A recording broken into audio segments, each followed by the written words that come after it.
perspektif, sejarah, asal-usul, dan landasannya. Mari kita simak penjelasan dari saya. Materi yang pertama yaitu masjid sebagai awal pendidikan Islam. Magdisi berpendapat bahwa proses pembentukan lembaga pendidikan Islam yang mandiri dilakukan dalam 3 tahap.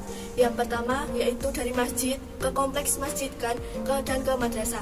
Masjid adalah salah satu institusi terpenting bagi umat Islam yang melayani berbagai tujuan, mulai dari ibadah hingga pendidikan, dan dari latihan militer hingga kelas literasi dan pameran seni. Selama perjalanan sejarah Islam, masjid banyak digunakan sebagai lembaga pendidikan, namun masjid banyak digunakan untuk tempat pendidikan di seluruh dunia muslim. Masjid juga telah memainkan peran penting dalam pengembangan lembaga pendidikan Islam yang mandiri, yaitu madrasah. Karenanya, masjid dianggap sebagai lembaga pendidikan pertama dalam Islam, sedangkan majelis adalah lembaga pendidikan pertama yang muncul di masjid sebagai praktik umum setelah sholat, sebuah lembaga yang secara luas dipraktikkan di seluruh dunia muslim saat ini. Kemungkinan besar majelis berasal dari tradisi Islam, yaitu duduk dan mendengarkan ceramah setelah ritual sehari-hari. Sebagian besar dilambangkan sebagai pertemuan di mana pengetahuan agama ditransfer. Namun kemudian penggunaan istilah tersebut diperluas untuk mencakup semua jenis kegiatan pendidikan dan sejumlah ritual. Melalui sejumlah ekstensi ditambahkan sebuah institusi yang secara luas dipraktikkan di seluruh dunia muslim saat ini. Selanjutnya yaitu kompleks masjid Khan. Masjid Khan adalah masjid yang dibentuk dalam lembaga pendidikan sebagai pemondokan. Perkembangan lembaga pendidikan Islam adalah dengan memunculkan kompleks masjid Khan, di mana Khan atau asrama berfungsi sebagai tempat tinggal para siswa.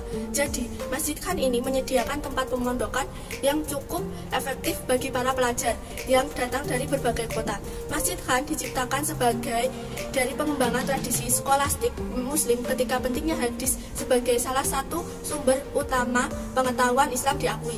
Bagaimana mengenali hadis tersebut? Untuk mengenali hadis sahih dari hadis palsu dan untuk memeriksa rantai perawi yang dapat dipercaya, mengubah ilmu al-hadis menjadi salah satu keahlian yang sangat berharga. Maka banyak siswa melakukan perjalanan dari pelosok dunia muslim untuk bertemu dengan seorang ulama hadis atau ashab al-hadis dan mendapatkan manfaat dari ceramahnya. Pada abad ke-10, Masjid Khan mengalami perkembangan yang sangat pesat. Pada awal masa pemerintahan Badrah Asmawai Al-Kindi, ketika Masjid Khan mengalami perkembangan yang pesat, ternyata masjid ini dirasa kurang efektif untuk tujuan pendidikan Islam dan aktivitas pendidikan. Mengapa? Karena dianggap mengganggu ketenangan beribadah. Maka pendirian madrasah pun menjadi solusinya. Dengan munculnya madrasah, kompleks Masjid Khan tidak hilang dari kancah pendidikan umat Islam. Itu terus eksis sejajar dengan madrasah dan berkontribusi pada pendidikan generasi pemikir muslim.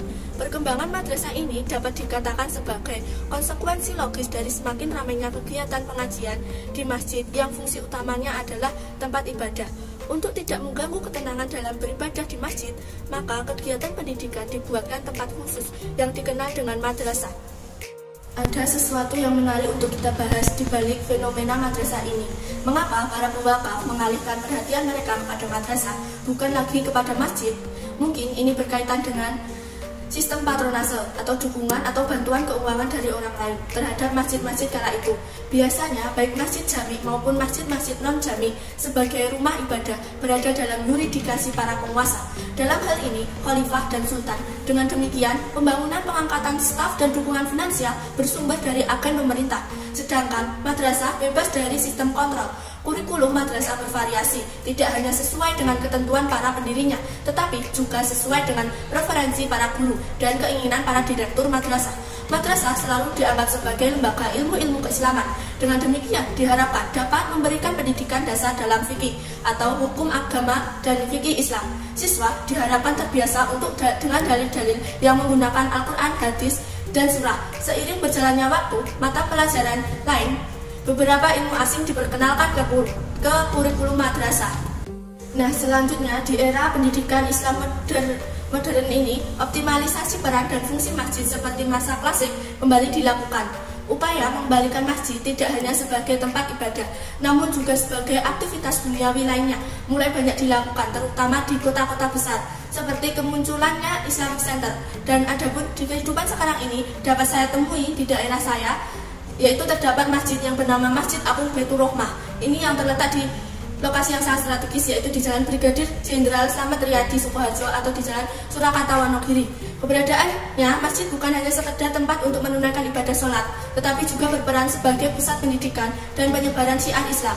Masjid Agung Baitur Rahmah Sukoharjo memiliki 6 menara menjulang tinggi yang terdiri dari 2 menara utama setinggi 30 meter berada di depan bangunan, sementara 4 menara lainnya mengelilingi di bangunan di 4 penjuru mata angin. Menara itu memiliki desain yang khas, lantai dasar berbentuk segi 4 memanjang yang diakhiri tower silinder dengan kubah kecil. 6 menara tersebut merupakan simbol dari rukun iman. Gaya arsitekturnya memang seperti masjid-masjid di daratan Arab, mungkin seperti masjid-masjid di Turki. Masjid ini merupakan masjid termewah dan termegah di Sukoharjo. Selanjutnya, secara fisik, bangunan masjid dibagi menjadi 3 lantai. Adapun Masjid Agung Baitur Rahmah juga memiliki yayasan dan beberapa aset seperti BMT, RA, dan juga dibuka Madrasah Ibtidaiyah Baitur Rahmah.